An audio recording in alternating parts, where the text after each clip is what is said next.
There are two versions of me, and both of them exist simultaneously. One of them strives for growth, wants to study, try new things. She dreams of big goals, makes plans, gets inspired by success stories, and is ready to give all her energy to her ambitions. This version of me is the person who believes in the power of discipline, who understands that small steps lead to big results, and who dreams of leaving a mark on this world. But there's another version of me, the one who can spend hours on the phone scrolling through memes while my mom gently reminds me, "You still haven't done your homework?" The one who, instead of preparing for exams, watches videos of someone making ramen, even though I can't even cook an egg properly. The one who promises to go to bed early but ends up binge-watching Netflix until 3 a.m., then struggles to get up in the morning to make it to class. These two versions of me are constantly in conversation. They have different priorities, preparing for a test or spending time with friends, working on something important or watching one more episode. And every time I try to choose, I hear their voices. One says, "You need to study, move forward, become better." The other whispers, "Take a break. Relax, why push yourself so hard?" Nothing will work out anyway. The world often pushes us into extremes. You're either goal-oriented, ambitious, and successful, or you're distracted, wasting time, and getting nowhere. You either have control over your life, or you're just floating along. Black or white. Choose. But what if choosing is the trap? What if life isn't about picking between extremes, but about finding a balance?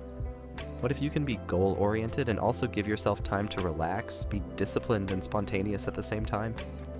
For years, I thought concentration required force. I needed to fight procrastination as though it was an enemy, block APES, set timers, punish myself for distractions. I believed that if I was strict enough with myself, I'd become the best version of me. But at some point, I realized that what distracted me wasn't just my phone. It was the simple fact that I didn't want to do what I had to do. It was boredom, lack of interest, the feeling that I was wasting time on something pointless. And I thought, what if, instead of fighting procrastination, I tried to replace it? Instead of forcing myself to be productive, I started looking for what could genuinely hold my attention. Not productivity systems or strict schedules, but something that would make procrastination unnecessary. I started experimenting, trying new approaches, finding what worked for me. One of the first things I did was start my mornings without my phone. Not because I'm so strong, but because I left it in another room. Instead of diving straight into the flow of information, I simply sat there drinking tea while my mom cooked breakfast in the kitchen. Sometimes I'd go out on the balcony just to feel the fresh air. Other times, I'd sit and look out the window, letting the thoughts come and go. It was strange at first. The first few days I felt like something was missing. I felt discomfort. But gradually I noticed that my mornings became calmer, more mindful. I didn't feel behind on my schedule. Instead, I had time to think, prepare for the day, and feel more centered. I stopped waiting for concentration to appear on its own. I started creating it. I wrote down ideas that inspired me. I kept my textbooks close, so when I reached for my phone, I'd grab them instead. I made deals with myself. All right, 5 minutes of scrolling, but then at least 10 minutes of studying. I started going outside, not because nature is magical, though it can be, but because time moves differently outside. I began choosing to walk to class when I could. I'd spontaneously stop into new cafes. I'd observe people, make up stories about strangers. It wasn't just distraction. It was a way to fill my life with something new and interesting. What's interesting is that I started thinking less about my phone. The problem isn't that we love social media. The problem is that we don't always know what to do with ourselves. Scrolling is just filling the void. But when that void is filled with something meaningful, your hand doesn't reach for the screen. I realized that it's not about willpower. It's about how full you make your life. If you're bored, you'll always return to your phone and Netflix. But if you have something that genuinely captivates you, you won't need to remind yourself not to get distracted. You just won't want to. I'm not perfect. Sometimes I still get lost in screens. Sometimes I catch myself mindlessly scrolling, even though I promised myself not to. But the difference now is that I don't beat myself up over it. I just notice it and switch gears. Because productivity isn't a constant battle with yourself.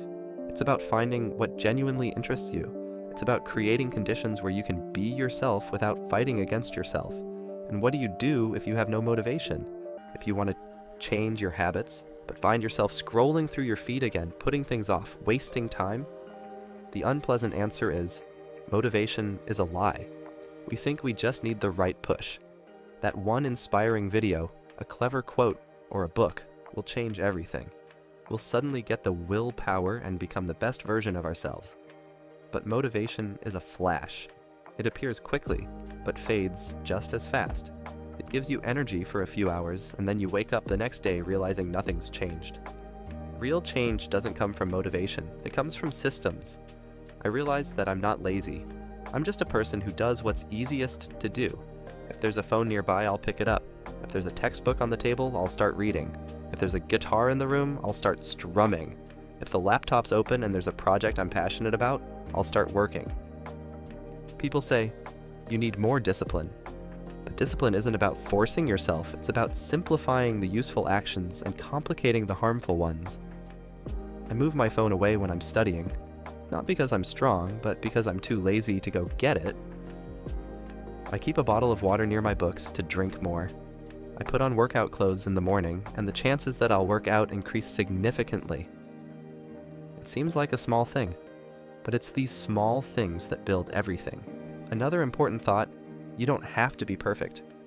I used to think that if I messed up, it was all over. If I promised myself not to scroll, but ended up getting stuck in the phone, I'd think I was weak.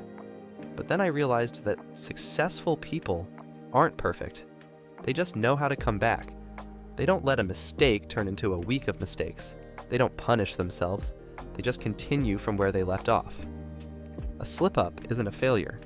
Failure is when you give up. You can return to your old habits. But now you know how to get out, and that's the most important thing. Big changes aren't a sudden breakthrough. They're thousands of small decisions, one of which is right now. When I started noticing that my life was a constant oscillation between have to and want to, I realized that the problem wasn't that I was lazy or lacking motivation. The problem was that I was trying to live without a system. I kept waiting for the day when I'd wake up as a different person, organized, disciplined, ready to conquer the world. But that never happened. Instead, I found myself trapped in the same old habits again and again. That's when I started learning about how systems work. Not the grand promises you find in self-help books, but real, simple mechanisms that help you move forward even when motivation is nowhere to be found. One of the first things I understood was that habits don't just appear, they're formed in response to our environment. If there's a phone on your desk, you'll pick it up. If there's a laptop next to your bed, you'll be watching Netflix until late at night. But if you put the phone in a drawer and your laptop in your bag, your chances of having a productive evening go way up. I started changing my environment. I moved my phone out of the bedroom so I wouldn't start and end my day with mindless scrolling. I put a bottle of water on my desk to remind myself to drink more. I placed my textbooks and notebooks in plain sight so they'd remind me of my tasks. These were small changes, but they began to change my life. Another important realization was that habits aren't just actions, they're chains that are triggered by specific cues. For example, when I sit down at my desk with a cup of tea, my brain automatically thinks, it's time to study. When I put on my sneakers, I'm already halfway to going for a run. I started creating these triggers. For instance, right after breakfast, I'd sit down to study, even if I didn't feel like it. After a couple of weeks, this became automatic. I no longer wasted time debating with myself. Maybe later, maybe tomorrow, I just did it. But the most important thing I learned was that habits don't need to be perfect. I used to think that if I missed one day, it was all over. If I didn't do my morning workout, then the whole day was ruined and I might as well just give up. But that was a mistake. Real change doesn't happen when you're perfect. It happens when you know how to come back. If you miss one day, it's not the end. It's just one day. You can start over at any moment. I began keeping a journal to track my habits, not to punish myself for setbacks, but to see my progress. Even if I only did something 3 times a week, it was better than nothing. Over time, I noticed that these habits were becoming part of my life. Another key point was that habits should be small. I used to set huge goals for myself. Starting tomorrow, I'll study for 5 hours a day. But that never worked. I'd burn out quickly and quit. Now, I set small goals, like read 1 page of the textbook or do 5 minutes of exercise. It sounds silly, but it works, because when you start small, you don't feel resistance. And once you've started, it often turns out that you can do more. I also realized that it's important to celebrate small wins. I used to think you had to wait for big results to feel proud, but now I know that even the smallest steps deserve recognition. If I did what I planned, that's already a victory. Another thing that helped me was realizing that I'm not alone. I used to think everyone around me was organized and disciplined, and I was the only one who was a mess. But then I started talking to friends, and it turned out they had similar struggles.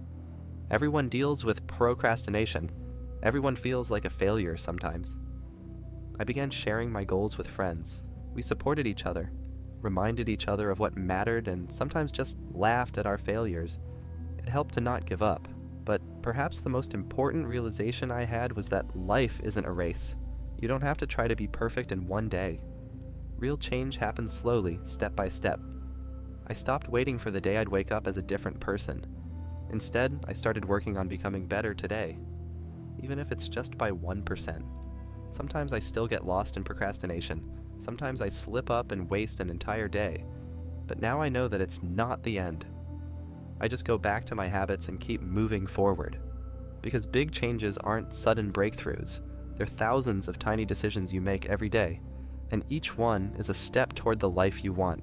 So if you feel stuck, remember, you're not alone. You don't have to be perfect. You just have to keep going. And most importantly, you can start right now.